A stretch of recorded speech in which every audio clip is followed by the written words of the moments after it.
नमस्कार दोस्तों। भारत दुनिया का दूसरा सबसे बड़ा सड़क नेटवर्क, जिसमें 63 लाख किलोमीटर से ज्यादा सड़कें हैं। लेकिन ये सड़कें सिर्फ मिट्टी और गड्ढों की कहानी नहीं, बल्कि टूटी उम्मीदें, खोए सपने और बर्बाद जिंदगियों की दास्तान भी है। गर्भवती माएँ अपने बच्चे खो रही है, लोग कमर दर्द और स्लिप डिस्क से जूझ रहे हैं, गाड़ियां टूट रही है और हमारा विकास रुक रहा है। आइए इस काले सच को उजागर करें और पूछे, क्या भारत इन गड्ढों से कभी बाहर निकल पाएगा? सोचिए, एक गर्भवती माँ जिसके पेट में 1 महीने का बच्चा पल रहा है, अस्पताल जाने की कोशिश करती है, लेकिन गड्ढों भरी सड़कें, उन सड़कों पर एम्बुलेंस फंस जाती है, झटकों से उनका गर्भपात हो जाता है। ये कोई कहानी नहीं, भारत की हकीकत है। WHO के अनुसार 20% मातृ मृत्यु और 15 से 20% गर्भपात का कारण खराब सड़कें और परिवहन की कमी है। 2022 में झारखंड के एक गांव में एक मां ने अपने बच्चे को खो दिया क्योंकि एम्बुलेंस समय पर नहीं पहुंची। NFHS 5 बताता है कि 30% ग्रामीण महिलाएं नियमित स्वास्थ्य जांच तक नहीं पहुंच पाती। ये गड्ढे सिर्फ सड़कों के नहीं, माओ के सपनों और बच्चों के भविष्य के भी है। ये गड्ढे सिर्फ माओ के ही नहीं, हर किसी के स्वास्थ्य को तोड़ रहे हैं। गड्ढों से लगने वाले झटकों ने स्लिप डिस्क और कमर दर्द को आम बना दिया है। 2020 की एक स्टडी के मुताबिक 40% ट्रक और बस ड्राइवर पुराने कमर दर्द से पीड़ित है। 25 साल से 40 साल की उम्र में 15% लोग स्लिप डिस्क का शिकार है। और ये धूल भरी सड़कें, ट्रैफिक जाम से निकलने वाला धुआं सांस की बीमारी 10 से 15% तक बढ़ा रहा है। दिल्ली, मुंबई जैसे शहरों में अस्थमा और दिल की बीमारियां बढ़ रही है। ये सड़कें हमारे शरीर को बीमार बना रही है और हमारी जिंदगी को बोझिल। आपकी गाड़ी कभी गड्ढों का शिकार हुई है, जैसे टायर फट गए, सस्पेंशन टूट गया हो या इंजन खराब हो गया हो? हर साल भारत में वाहनों की मरम्मत पर 200 करोड़ रुपए से ज्यादा खर्च होते हैं। टायरों की उम्र 30% तक कम हो जाती है। और ये सिर्फ गाड़ियों का नुकसान नहीं, मध्यम और गरीब परिवारों की मेहनत की कमाई का भी नुकसान है। और जब गाड़ियां खराब होती है तो माल ढुलाई में देरी होती है। विश्व बैंक के अनुसार खराब सड़कों से लॉजिस्टिक्स लागत 18% तक बढ़ जाती है, जो हमारी अर्थव्यवस्था को ठप कर रही है। ऐसी सड़कों को नहीं, हमारे समाज को भी तोड़ रहे हैं। ट्रैफिक जाम और गड्ढों से सड़क रोज बढ़ रहा है।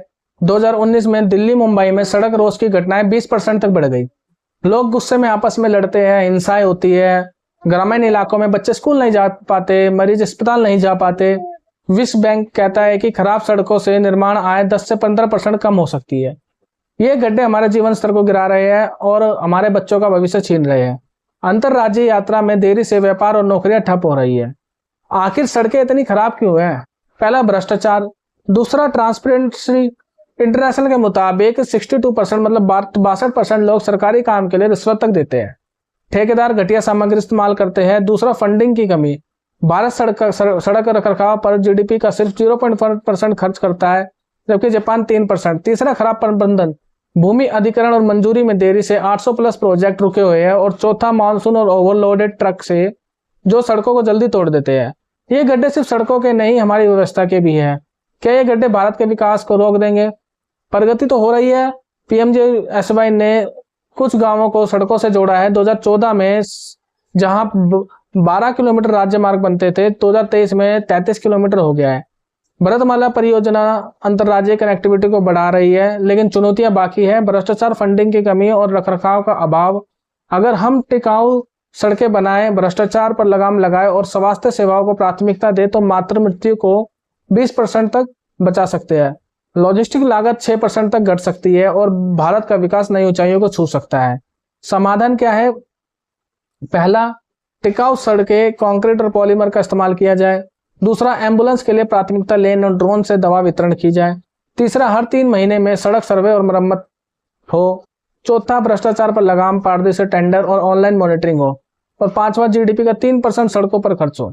लेकिन यह बदलाव हमारी आवाज के बिना नहीं आएगा। अपने MLA को पत्र लिखे, सोशल मीडिया पर जागरूकता फैलाए।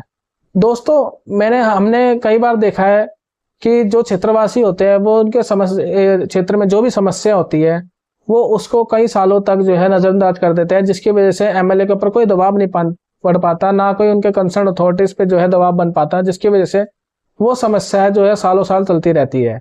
तो ये अगर आप इलेक्शन हुए हैं, इलेक्शन में आपने जिसको वोट दिया और प्रतिनिधि चुना है, तो ये आपकी जिम्मेदारी भी है कि आपके क्षेत्र का विकास समय पर हो रहा है या नहीं हो रहा है, ये देखना भी आपकी जिम्मेदारी है।